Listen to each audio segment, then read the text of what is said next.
Berikut ini cerita drama keluarga tentang suami yang terjerumus judi online. Sebelumnya jangan lupa di-subscribe ya, agar cerita selanjutnya semakin menarik. Terima kasih. Judul: Suamiku kecanduan judi online, aku jadi tulang punggung keluarga. Namaku Rina. Usia 32 tahun. Aku adalah ibu dari 2 anak kecil, Dila, 7 tahun, dan Aldi, 4 tahun. Aku hanyalah ibu rumah tangga biasa, tinggal di rumah kontrakan sederhana di pinggiran kota Bekasi. Suamiku, Andre, dulunya pegawai kantor swasta. Gajinya tak besar, tapi cukup untuk makan, bayar sekolah anak, dan bayar kontrakan sebulan sekali. Dulu, hidup kami masih terasa normal. Tapi semuanya berubah sejak Andre kenal judi online. Awalnya aku tak curiga. Ia mulai sering main HP sambil senyum-senyum sendiri. Katanya, sedang main trading. Aku, yang buta soal internet, hanya mengangguk. Kupikir itu semacam bisnis zaman sekarang. Tapi lama-lama ia jadi sering pinjam uang. Katanya untuk top up saldo. Aku tak tahu bahwa itu sebenarnya untuk deposit ke situs judi. Bab 1. Awal dari semua bencana. Hari itu, aku pulang dari pasar. Uang belanja makin tipis, harga bahan pokok makin naik. Tapi begitu sampai rumah, aku kaget melihat 2 orang datang membawa motor kami. "Bu, ini motor suami ibu nunggak cicilan 3 bulan. Harus kami tarik." Aku panik. Aku minta tolong, aku bilang kami akan bayar. Tapi mereka hanya menjawab dingin. Motor pun mereka bawa. Dan suamiku? Andre malah bilang, "Udahlah, cuma motor doang. Nanti juga bisa beli lagi." Kata-katanya menusuk. Bab 2. Pemberhentian. 2 minggu kemudian, Andre pulang dengan wajah kusut. Ia duduk lemas di sofa. Aku duduk di depannya sambil menyusui anak bungsuku. Aku dipecat, Rin.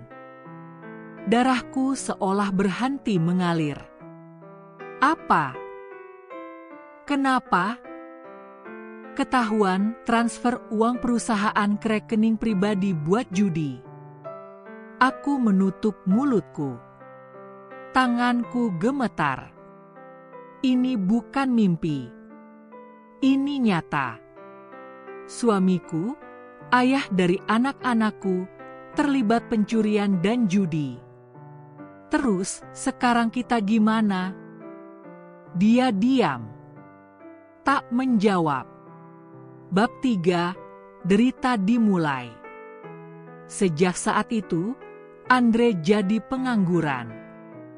Tapi bukan pengangguran yang berusaha.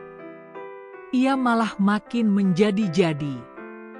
Setiap hari main HP, pinjam uang ke sana-sini, bahkan beberapa kali aku lihat dia jual barang-barang rumah tangga tanpa izin. Aku mulai kehabisan uang. Uang tabungan kami habis. Kontrakan belum dibayar. Akhirnya, aku putuskan turun ke jalan. Aku, yang tak punya ijazah tinggi, hanya bisa kerja kasar. Pagi-pagi aku bantu warung tetangga cuci piring. Siangnya jualan kerupuk keliling sambil gendong Aldi. Malamnya aku nyuci baju orang. Dila kutitipkan ke tetangga yang baik hati. Sementara Andre masih main HP. Masih berharap menang dari slot.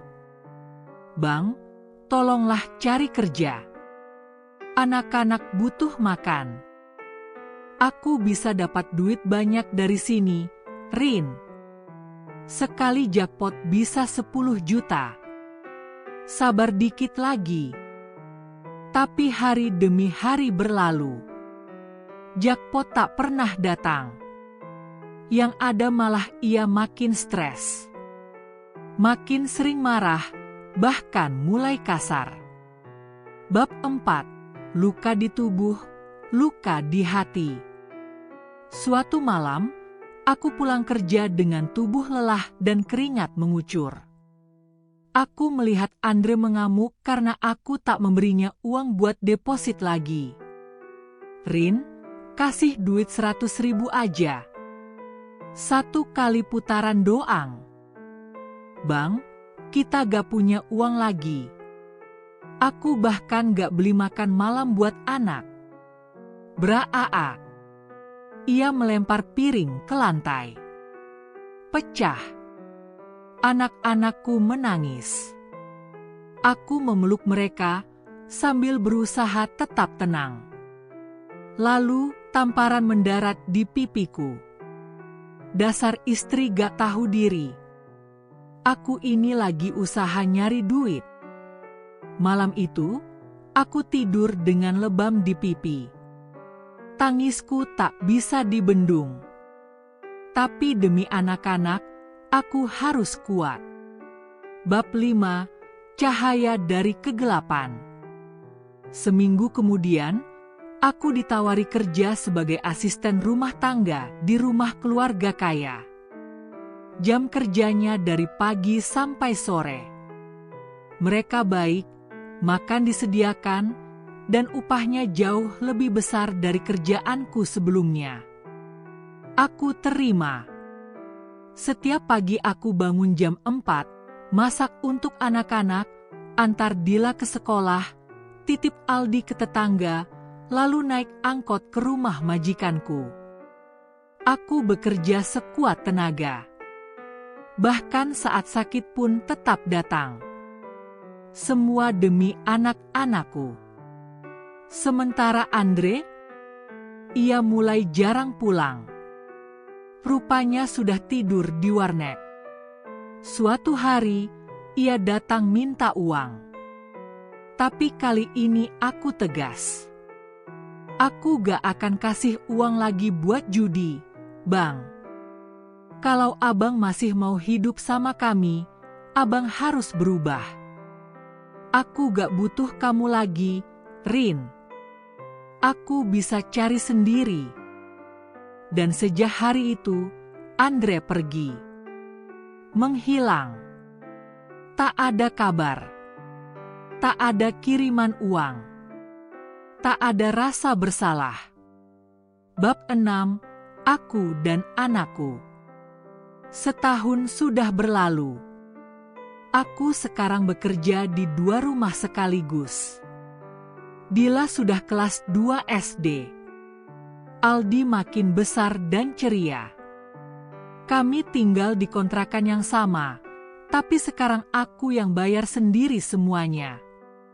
Suatu malam, saat sedang lipat baju, Dila duduk di pangkuanku.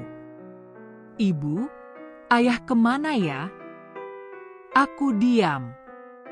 Ingin berkata jujur, tapi tak tega. Ayah lagi kerja jauh, Nak. Dila tersenyum. Kalau besar nanti, aku mau jadi seperti ibu. Ibu kuat, hebat, gak pernah nyerah. Air mataku jatuh. Aku peluk dia erat. Malam itu, aku tahu satu hal. Aku mungkin bukan wanita paling beruntung di dunia. Tapi aku adalah ibu yang berjuang, yang takkan pernah menyerah demi anak-anaknya. Akhir cerita. Suamiku, Andre, kabarnya kini jadi gelandangan. Ia tertangkap polisi karena mencuri HP di warnet. Saat ditanya, ia hanya berkata, "Aku cuma mau main 1 kali lagi, mungkin itu kali ini aku menang." Tapi hidup bukan soal menang dalam judi. Hidup adalah tentang orang-orang yang tetap berdiri, bahkan ketika segalanya runtuh. Dan aku, Rina, adalah satu dari orang-orang itu.